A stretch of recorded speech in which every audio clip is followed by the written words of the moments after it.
Good morning, ladies. We're ready for another Monday morning update with Rozella. Hi, Rozella. Hello. Stephanie. Hi, Stephanie in Hello. Spokane, Washington. How are you ladies doing today? Doing great. Sandy. I bet you are. The weather in Spokane is probably completely, totally awesome right now this time of year. It's getting It's there. 80s. I I bet actually got a so. little bit of a sunburn yesterday just from driving around, and I'm slightly embarrassed to admit that, but like my forehead and my driving arm, I was like, wait, One side okay. of your body. Yes. I don't know what Okay, happened. well, what is our topic for today that we want to chat about? The temperature of the market. Just kidding. Okay, that's She's a not great kidding. segue. Basically, that's what it Temperature is. outside, temperature of the market. I like that. That's really good. Are we talking real estate market or mortgage market or all of the above? All the above. Let's do it. We I have are a feeling you're going to almost, share some insight too. oh yeah, we're almost halfway through the year, guys. So let's talk about the temperature of the real estate market in Spokane and maybe the greater area if you want. How's it going with the market? Is it buyers? Is it sellers? What do we know? Well, I know that we have the most listings on market that we've had in a really long time, and Yeah. they are having to count how many days we're sitting, which normally we're on, we're off, and we're moving along. So when that happens, Stephanie, what does that mean for us? Benefit to our buyers, that's for sure, because you have a lot more inventory and you can be a little bit more picky, and your sellers are sitting there like, I'm eager. So, take advantage of Yeah. the negotiation time that you can. So we say this a lot, but let's be specific for our buyers out there. What's the benefit to the buyers when we have eager sellers? What happens there? Well, for right now, I know our prices, the listings had been up higher than they should have been price point wise, and then where they were selling at was a lot lower.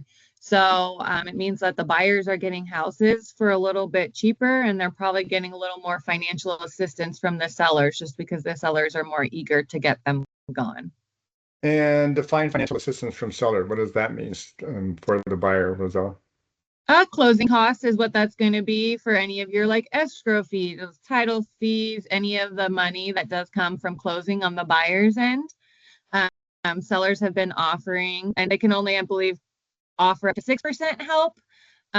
So buyers I have seen getting those assistances, which is nice because not all buyers have those cash funds right now with how expensive our world is.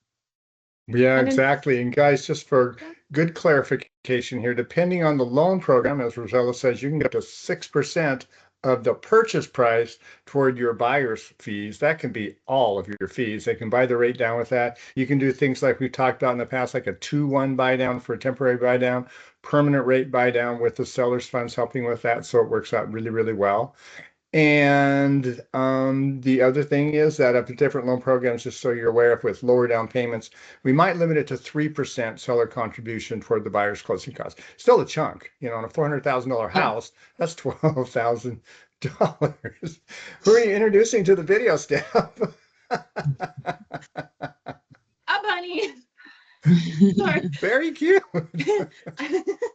It sings and dances and does all the things. I didn't mean to pop its ear in like that. Sorry.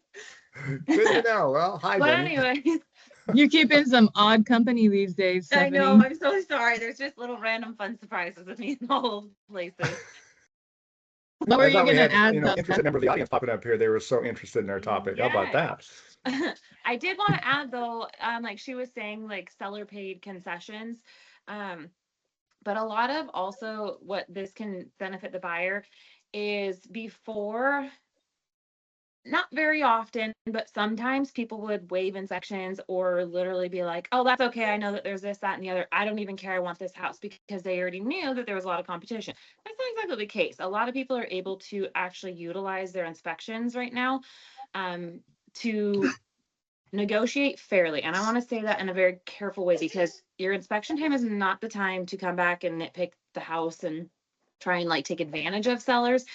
But I will say there was a lot of shifting that happened in the inspection contingency during that busy pipe where people were willing to maybe lower their standards. I'm going to say it that way, of what they would be willing to accept or even pay for. And in this market, people are like, no, because I already know I'm paying a certain percentage for my mortgage, and then therefore I don't have a ton of extra to be able to do the upgrades that I may want to do.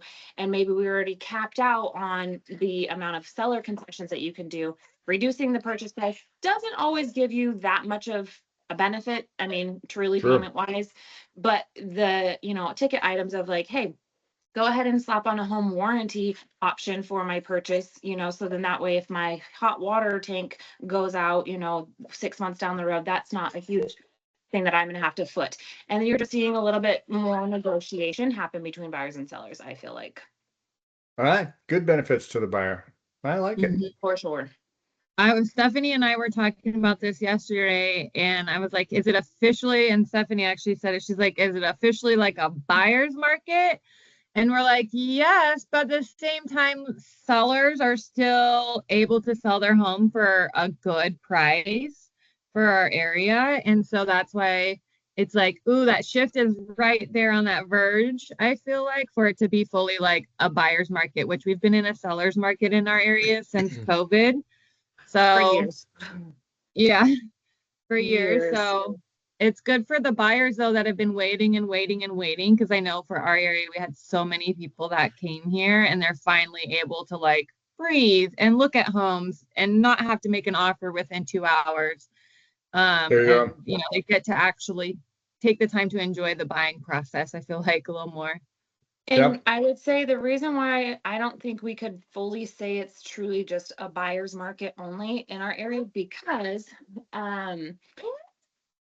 we have a lot of sellers that have been here a really long time. And in fact, I just got a new buyer yesterday and he's like, I can't help it, I'm not from the area. And I'm going to scroll to the bottom and see, when did they buy this property? How much equity do they have? And there's a lot of sellers that have hundreds of thousands of dollars of equity that they are gaining by selling. So therefore, again, there are some sellers that are going to be like, nope, I already know that I can hold on to a property, and get a certain dollar amount. And so there are some that are holding strong, I will say that, putting their heels in, but they're still going to make a good amount of profit. So that also is still true to sellers, of being able to be a seller's market where you're going to make a lot of profit and you're going to find somebody, but you might also have to sit a little bit longer too. But sellers don't really care right now. That's another As long as they can be consistent thing I'm patient. Yep. Yeah. Well, nationally speaking, we look at data a lot for mortgages and all that. So nationally speaking, prices are up year over year, a little over 3% this year, guys. There's still been appreciation. And as we say often in this podcast, here, this video stuff, that it really depends on the local area you're at. I think most of the areas I was talking to with realtors have slowed down some. It's more, I wouldn't call it a buyer's market, but it certainly isn't the mega seller's market that it used to be a year or two ago. And there's more negotiation going on. Still price increases year over year from the property seller. So it's not bad if you're a seller, it's the same thing. Yep. I agree.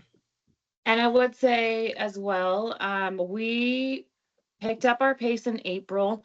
Beginning of May, it like somebody hit the brakes. And yeah, and now I would say we're starting to pick back up again. And again, actually another buyer who had asked, what is it like here? And I said, this is a very seasonal like market center. Like, we run with the seasons of school and we run with the seasons of actual life. So you see kind of a slowdown because people are like, nope, don't care, I want to do my yard work and I want to go play. And then they take a week or two off, and then school's about ready to get out. So you see people get really eager to get out there and get shopping for those sales that are coming on the market. And then the people that know that school's about to end that are wanting to relocate, that's about the time that they pull the ejection cord and see ya. So this is when we start to pick up again, and I'm already seeing that this week too. Okay, good. May had so many holidays. How did I not remember May having so many holidays? We have Mother's Day weekend, and then we had Memorial Day weekend, and then what other holiday was in there? That's it. I feel like we had a third holiday in there. There was another closure. Is that it? Your kid's birthday, which is a holiday too. So. Maybe that's what it was. I felt like May was just like between school schedules and holiday schedules. They were like, no one's shopping this weekend. There seemed to be a theme there. Oh, I think we had a really rainy weekend. That's what it was. There was a weekend of nothing but storm, hail. Like 2 weeks ago, it ruined my garden. There's No a one, lot. open houses were dead. No one went to any open houses that weekend because of the storms. So back My, to oh our my. seasonal trait. Yes. It's been fun. It's been fun. All right. Well, mortgage wise, it's been kind of the same, up and down on a daily basis. Generally speaking, rates have kind of drifted up, but the last week or so, they've kind of come down. I locked out 2 or 3 clients this morning because I see a little bit of lull in the mortgage market. Rates were lower than what they were a week or two ago when we disclosed for them. The Fed is going to release its minutes today as we're recording this, and you never know what's going to go happen with rates when the Fed speaks. So I always think that there's more risk for them going up, and they go up faster and higher than they're coming down. So typically I'll lock my clients before events such as that. The producer price index is coming out, I believe, on Friday. That's a biggie for the Fed to see where price inflation is at. That's their main metric that they use to gauge inflation, is the producer price index as opposed to the consumer price index. And there's some differences we've talked about in the past there with that. So it's an interesting week for rates. What do you expect, or what's word on the street of what the Feds are going to do today? They're not going to make any changes. Okay. Yeah, this is today. Today is just their Fed speak. They're not going to. They wouldn't make any changes in rates anyway. But I don't think the next time they meet, they're probably going to make a change. However, they did lower, or I think change the forecast to kind of a straight level to their. They think there will probably be 2 reductions in rates this year. Is what I heard. That changes on a month-to-month basis, depending on the talk of tariffs and the talk of the economy and the talk of what's going on with this, that, and everything else. It's a difficult job they have. And some people don't think they've done it well, but honestly, I think they've done a pretty good job bringing rates down and keeping the economy going at the same time over the last couple of years. Yeah, it goes back to our sellers that have been in the home since like the 90s. I've met with quite a few of them lately, and they're like, yeah, when we bought this house, we were at 15% or 11%.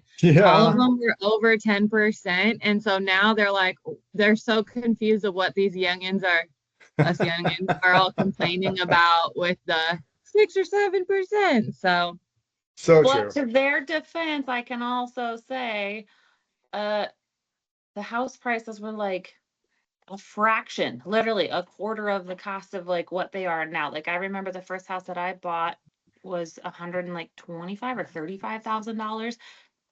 That was a livable, cute house. Like mine not was anymore. 97,000, and it was a livable, cute house. Yeah, and now, whoa, it's a lot. Real estate is a good asset to keep and hold, guys. That's what that moral of that story is. It continues to go up. And go find the little areas that aren't fully developed yet, that are flying under the radar like That's we right. were forever. I know a few places. In fact, actually, you have some houses and we have some family back there. So there's places. Just start buying land. Why not? It's fun. Buy in the path of progress. That's exactly right. Yep. Speaking of progress, one area that I've been noticing lately, and I've been showing a couple homes out, is Airway Heights. I know a couple years ago they got their zoning got changed, and the new developments out there and just the newer homes that you can buy for the price point, I was pretty surprised. Yep, we're seeing There's it kind your of all tip over. for the week, guys. Go shopping Airway Heights. All right. Any closing thoughts for this particular chat, guys? Just again with the rates, don't keep holding out and waiting, because if you do and then next year it comes lower, I just had this conversation too, you're now going to be competing with those buyers. So if you somehow, some way can afford to buy today, do it and then refinance if the rates do drop. But if they don't drop, you're going to say you wish you would have. So high expectations are in 1 year-ish, rates will be lower, and it will definitely be, there's still pent-up demand. That's the other thing that we're looking at the other day. The pent-up demand is just sitting there kind of waiting. And when rates drop, and it used to be kind of in the high 5s, but now the thought is when they get in the low 6s, that people are going to come out of the woodwork to make offers on houses. Oh, for sure. Yeah. Yep, for sure. All right, ladies, thanks for your time today. Always appreciate it. Always fun. Yes, yes. Thank you. Bye. Bye. Bye-bye.